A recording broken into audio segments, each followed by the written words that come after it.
भगवान बुद्ध की ज्ञान स्थली व विश्वदाय धरोहर बोध गया स्थित महाबोधि मंदिर में तथागत बुद्ध की 2568वीं त्रिविध पावन जयंती बड़े ही धार्मिक वातावरण में समारोह पूर्वक मनाया गया। ज्ञात हो कि भगवान बुद्ध का जन्म, ज्ञान व महापरिनिर्वाण एक ही तिथि वैशाख पूर्णिमा पर हुआ था। ऐसा संयोग दुनिया में अन्य किसी भी महापुरुष में देखने को नहीं मिलता है, इसलिए त्रिविध पावन जयंती के रूप में वैशाख पूर्णिमा मनाई जाती है। जयंती को लेकर पूरे बोध गया में त्रिपिटक, झंडे व तोरण से आकर्षक ढंग से सिल ध्वज से सजाई गई थी। जयंती समारोह की शुरुआत अहले सुबह 80 फीट बुद्ध भूमि के पास से महाबोधि मंदिर तक शोभा यात्रा निकाली गई। शोभा यात्रा में विभिन्न देशों के बौद्ध धर्मगुरुओं, भिक्षुओं के साथ देशी विदेशी श्रद्धालु, विभिन्न मठों के बौद्ध धर्मगुरु व स्कूली बच्चे शामिल थे।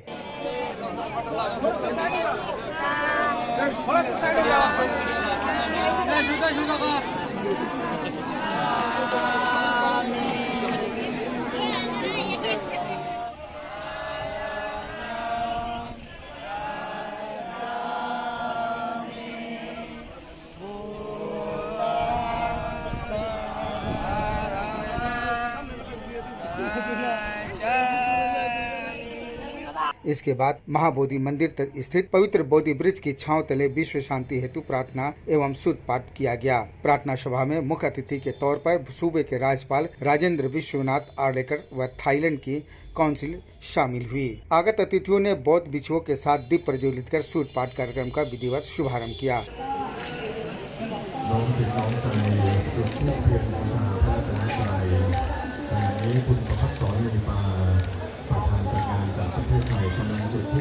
सामूहिक सूत पाठ में विभिन्न बौद्ध देशों के बौद्ध धर्मगुरुओं अपनी अपनी देश की भाषा में सूत पाठ किया एवं विश्व शांति की कामना हेतु प्रार्थना की।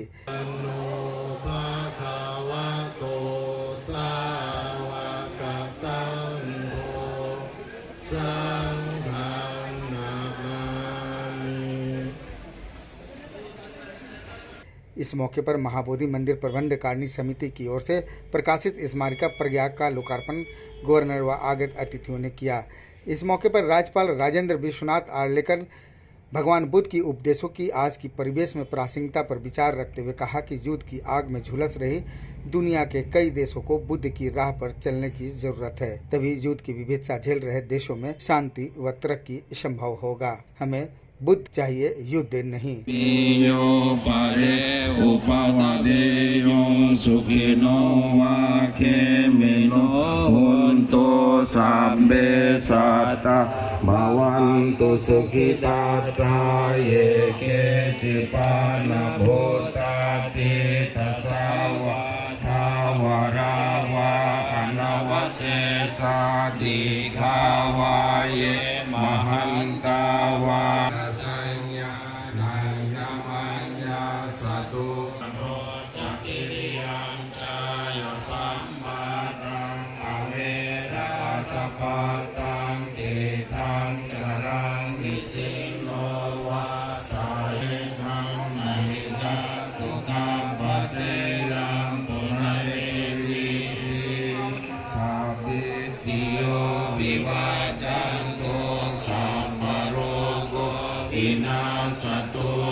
बुद्ध पूर्णिमा है, इस अवसर पर हम सभी यहाँ इकट्ठे हुए हैं। इसे वैशाख पूर्णिमा भी कहा जाता है और ऐसे पवित्र स्थली पर हम इकट्ठे हुए हैं कि यहाँ भगवान बुद्ध का, उनके जीवन का पूरा सार यहाँ बसा हुआ है। और ऐसे ही आज के इस बुद्ध पूर्णिमा के अवसर पर हमारे बीच यहाँ उपस्थित है से आई थाईलैंड के कंसुल जनरल श्रीमती सिरिपोन कांति पन्याथ जी। इस कार्यक्रम को पूरे भारत भर में ही नहीं परंतु विश्व भर में भी एक तरीके से पवित्र दिन माना जाता है। भारत की यह परंपरा रही है कि यहाँ से जो भी विचार गया है बाहर के देशों में या स्वयं अपने यहाँ के प्रदेशों में, इस विचार को पूरी दुनिया को अपनाने का समय आ गया है। मैंने कहा कि भारत की यह परंपरा रही है, यहां से जो भी विचार गया उस विचार ने करुणा, श्रद्धा, प्रेम और शांति का ही संदेश दिया है। भगवान बुद्ध ने हजारों वर्षों से यहाँ जो परंपरागत विश्वास था, अपने परंपरागत यहाँ की श्रद्धा थी, उसी को उन्होंने नए ढंग से अपने विचारों से, अपने आचरण से सब विश्व के सामने रखा। जैसे कि इंटरनेशनल बुद्धिस्ट काउंसिल के अध्यक्ष यहाँ कह रहे थे कि भारत का हमेशा यही विचार रहा है और भारत ने पूरे विश्व भर में यही विचार का प्रसारण किया है। लोग बाहर गए हैं, उन्होंने कभी शस्त्र हाथ में लेकर गए नहीं। उन्होंने अगर कुछ हाथ में लिया है वो शास्त्र था, शस्त्र नहीं था। यह हमारी संस्कृति है, हमारी परंपरा है और इसी परंपरा को, इसी इतिहास को, इसी संस्कृति को आगे बढ़ाने में भगवान बुद्ध ने बहुत बड़ा योगदान दिया है। हम आज यहाँ जो खड़े हैं, बैठे हैं, ऐसी पवित्र स्थली पर बैठे हैं कि जहाँ भगवान बुद्ध ने, जो उसके गुरु गौतम थे, गौतम जी ने अपना बुद्ध का नया अवतार यहाँ धारण कर दिया। 2500 वर्षों से हम अब इसको देख रहे हैं कि गौतम ने यहाँ बुद्ध का अवतार धारण किया और पूरे विश्व को बुद्ध का संदेश दे दिया है। अगर आज हम पूरे विश्व में देखते हैं, जिसका यहाँ उल्लेख किया गया, कि हम सब देखते हैं विश्व भी युद्ध के धारों पर वहां जाने लगा है, युद्ध करने की कगार पर खड़ा है। ऐसी अवस्था में कौन सा संदेश वहां अगर उजागर होना चाहिए, वो भगवान बुद्ध का संदेश होना चाहिए। आज हम देख रहे हैं कि भारत ने पूरे विश्व को कभी युद्ध नहीं दिया, भारत ने पूरे विश्व को बुद्ध दिया है, युद्ध नहीं दिया। वहां बुद्ध के संदेश की आवश्यकता है और हम सभी मिलकर इसको कर सकते हैं। भगवान बुद्ध ने किसी मतों के भीतर अंतर नहीं किया, या कम मत वाले हैं या उसका उच्च है वो नीच है।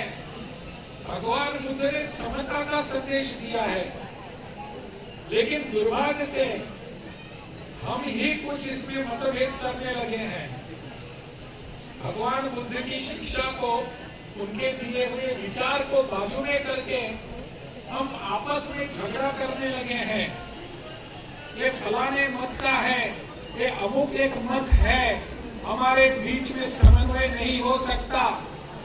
भगवान बुद्ध इसके विपरीत उनका आचरण था, उसके विरोध में था। उनका आचरण समन्वय का था।